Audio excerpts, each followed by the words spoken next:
Madame, Monsieur, bonsoir. Good evening. It is a landslide. C'est un raz-de-marée en Grande-Bretagne. Le Parti travailliste a emporté 419 sièges contre 160 au Parti conservateur. Les choses n'ont pas traîné. Quelques heures après cette défaite historique de John Major, Tony Blair occupe déjà le 10 Downing Street. Reportage de nos envoyés spéciaux à Londres, Thierry Tuillier, Pierre Moscovici. Un nouveau locataire, nouveau style.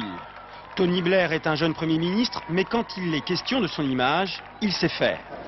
Un modèle de professionnalisme qui rappelle Bill Clinton.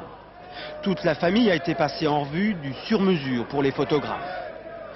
Tony Blair s'installe, mais lorsqu'il prend la parole, il ne semble pas encore descendu de son nuage. Le candidat perce sous le Premier ministre. Je n'ai pas été élu pour défendre un dogme, incarner une doctrine ou un retour vers le passé. J'ai été élu pour réaliser toutes ces choses dont la Grande-Bretagne a besoin pour préparer l'avenir. Des paroles aux actes, le plus difficile commence. Il ne faudra pas doucher l'enthousiasme des électeurs qui ont attendu si longtemps le retour d'un travailliste à la tête du pays. Il est 4 heures du matin et les militants travaillistes fêtent la victoire d'un des leurs. Ce sont les premières vraies scènes d'allégresse depuis l'annonce des estimations.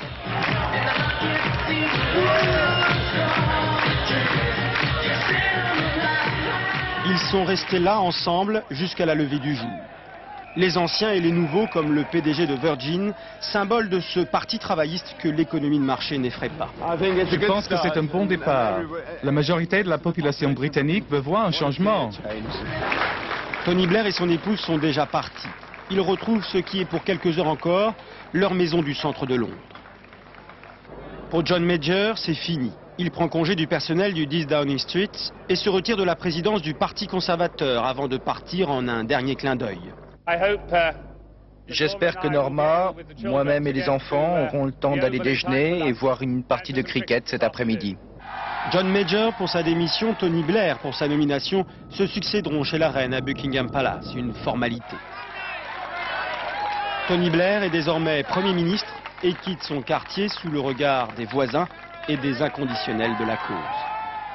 On est des socialistes, on a attendu des années quoi. 18 années, voilà.